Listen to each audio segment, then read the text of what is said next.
Yo guys, it's JJ here, and today I'm going to be walking you through how to make fire beats for Lil Durk. And before we get into this, make sure to like, comment, subscribe, all that stuff down below. And last thing that you need to know, I've got a bunch of free drum kits just for you guys, so make sure to go in the link below, grab them all for free from me to you. And without further ado, let's just start this. First thing we're doing is going through the melody, and what you need to know is we are using the VST Contact 7, and the bank/preset we are using is the Noir Pure. Of course, when it comes to Durk, especially with his last collaborative album, the OTF album, he uses a lot of piano beats, and as well as that, they always go super hard. So let me just show you what I did. First things first, from what we can see, I just first started off with my root notes, going from an E down to a C into the B. Then all I did was just copy and paste it up an octave just to make it, a bit thicker. However, I just took out the note here, kind of shortened it rather than taking it out. Then once I've laid down my essential root notes, I just had this nice little pattern repeat itself, as you guys can see. A very simple 4-bar going from a B to an A, back to the B and up to a C. And as you can see, to make it dark and obviously that Durk vibe, we are making use of those notes that are half step, and same applies to the root notes. Then the next thing I did for the piano was just add this other melody on top, as you guys can see here. And it's essentially, starting off with the root note E, up to a G, back to an F sharp, up to an A, then again G and F sharp. However, we're not doing half beats, we're doing a full beat in the note. And as I just said before, from what we can see, I'm making use of those notes that are one half step apart, creating a dark vibe for Durk. And last but not least, I obviously had a bit of like a change here, just a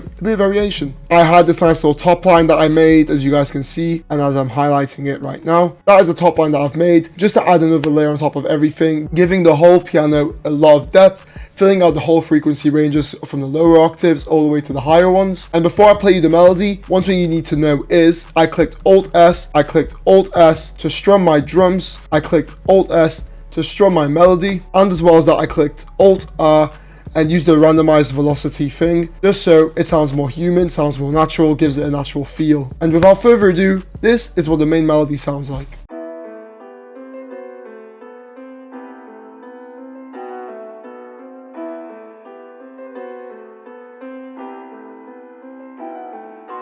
And there we have it, sounding super nice, super dark, a nice little Durk vibe of course, but let me show you the mix. First thing you need to know is I got myself an EQ cutting off all the lows, which is pretty much 200 Hz and below. Next up, we got ourselves an instance of RC20, and of course I just used the standard preset and I turned off all the noise. And then last but not least, I added a fair amount of reverb using Valhalla Vintage Verb just to create a bit of ambience. And as we can see, I stereo separated the melody just around 27% to widen it out in the earphones. Next up, we are using an instance of Contact 7 yet again, but we are using a different bank, and this one is called the Choir Essentials, as you guys can see, and I'm using the Choir Ensemble Performance preset. So for the second part of the melody, what we've got ourselves is this nice little chord progression, and all it is, I first of all start with the root notes, as you guys can see, the C, the B and the E. Then I take it up an entire octave, as you guys can see again, because just filling in the frequency range. And all I did was kind of create a chord, as you guys can see here, because you see how we go from the E to the B. If I had this G here, it would have made a nice minor chord,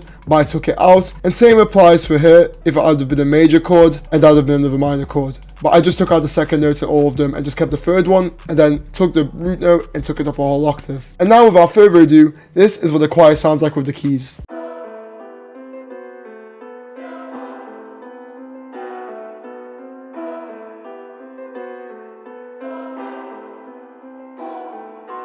And there we have it. And as you can see, the choir adds a nice little layer to it, makes it a bit more dramatic, adds a lot of emphasis. But now it's time to show you guys the mix. First things first, we got ourselves an EQ again, cutting off all the lows. And then next up, we got ourselves an instance of Valhalla Vintage Verb, just to add a bit of reverb and of course, create a bit more ambience. And then last but not least, I stereo separated the sound around 35%. Next up in the melody, we got ourselves an instance of Expand 2. And the preset I am using is the solo violin, and it comes from the strings bank, of course. So from what we can see, this is the pattern I've got, and it's quite simple, to be honest with you. All I did to make this, starting off with the E and taking it down to a B when I hit the second bar. The melody is quite simple, but to walk you through it, all I did was just start off with the E, then move it down to a B, and then I actually just copy and pasted this melody over, but then instead of keeping it E straight, I just, for a bit of variation, added this G and F sharp. Again, notes are half step apart, creating that tension. Then once again, took it down to the B, and for a bit of a switch up, I just ducked it down 2 semitones to an A. And without further ado, this is what the melody sounds like.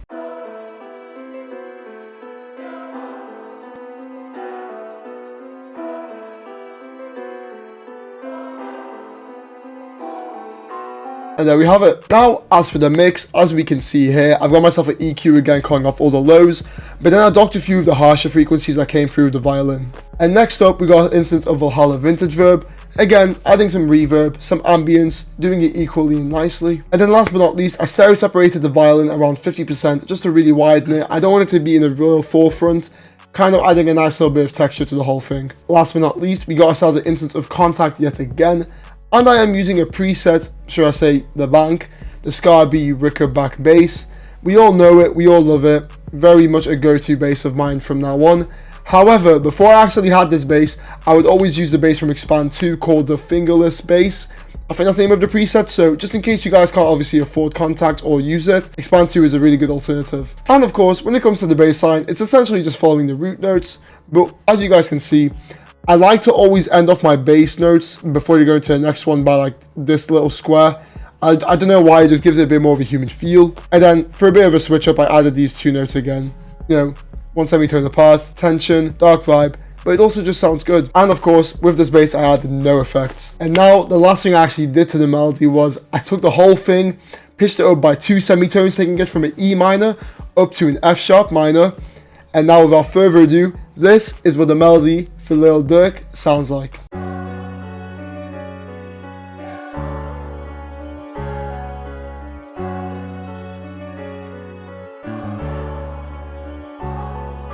And there we have it, sounding super dope, super fire, and to be honest with you, pitching up by 2 semitones really made a difference for me on this melody. But now, of course, it's time to walk you guys through the drums. Coming into the drums, first things first, the hi-hats. As you guys can see, simple 2-step, but I did one little thing. If we look at the first 2 notes and look down at the velocity, as you can see, all I did was just highlight this one note here. Initially, it was here, but all I used was with my right scroller wheel, took it down by 1, and then I also just copy and pasted the thing over and over to create this full batch of hi-hats. And the reason I did that is because, first of all, the melody is really good. I don't want to make it too crowded with adding more stuff to the hi-hats, and just by messing with the velocity, it gives it a nice little bounce and a nice little feel. And then next up, of course, we got ourselves the clap, and as you can see, very simple clap pattern, except every time we hit like this little tube part of the clap, I add another note here, you know, for a bit of variation, a nice little bit of bounce, a little switch. And now, without further ado, this is what the clap and the hi-hat sound like.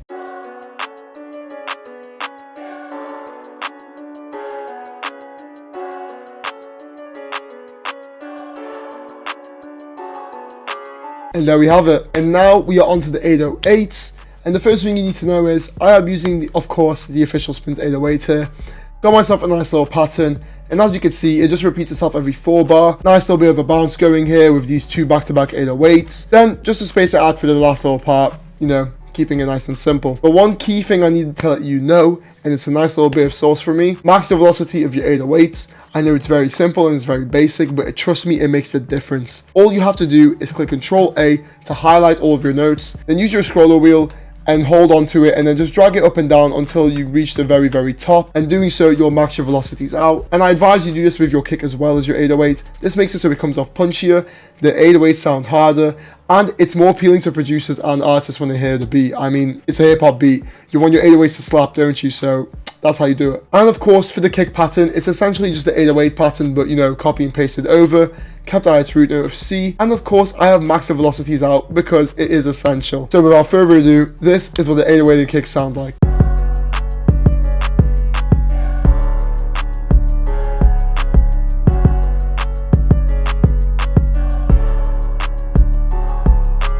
And there we have it, sounding nice, super dope. I can pretty much hear Durk on this already. I mean, I wish he was on this, but hey, someday. First thing you need to know is it's just a 4-bar looped over, pretty simple and straightforward.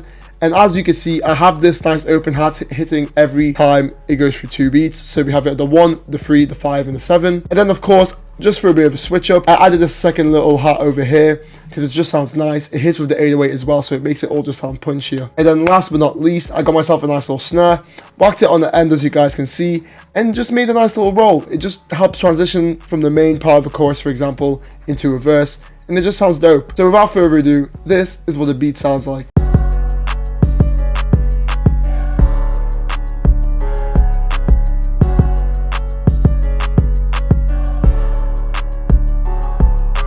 And there y'all have it. But before we wrap this up, time to walk you guys through how I structured the whole beat. And before we wrap this up, let me walk you guys through how I made this beat. And before we wrap this up, let me walk you guys through how I structured this beat. So, as we can see from the whole beat, it's a very simple structure, to be honest with you. But of course, let me just start. First things first, we start off with the main melody, which is the piano itself. For the first 8 bar, you know, an intro. And we have the producer tag, of course, you know, coming in. And next up, we're moving into the chorus. As you guys can see, it's just 2 8 bars, so it's essentially a 16 bar chorus. We first start off with all of the essential drums, which is the 808, your kick, your hi-hat, and your clap. But for the second part, I introduced the choir, I introduced the open hat, and then the snare as well. So then when it transitions into the verse, we all know what's happening. And speaking of verse, we've got ourselves a nice 3 8 bar verse, and of course, it's essentially just 24 bars in total. But let me just break it down how I structured it. So coming right out of the chorus, we got our first part of the verse. So coming right out of the chorus, we got ourselves the first part of the verse, and all I did was just have the main melody and then introduce a new component,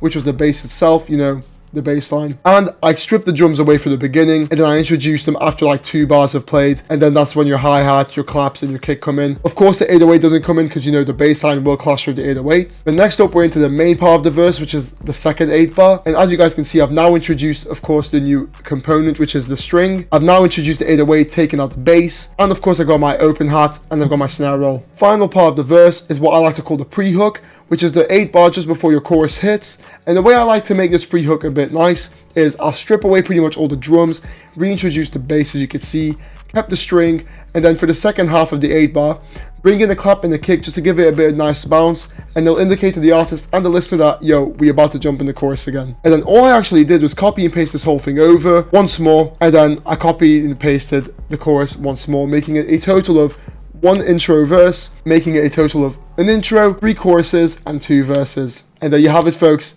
You made it to the end of the video. I hope you guys have liked it. I hope you've learned a lot from this video.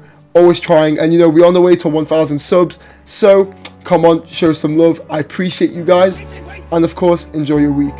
Peace.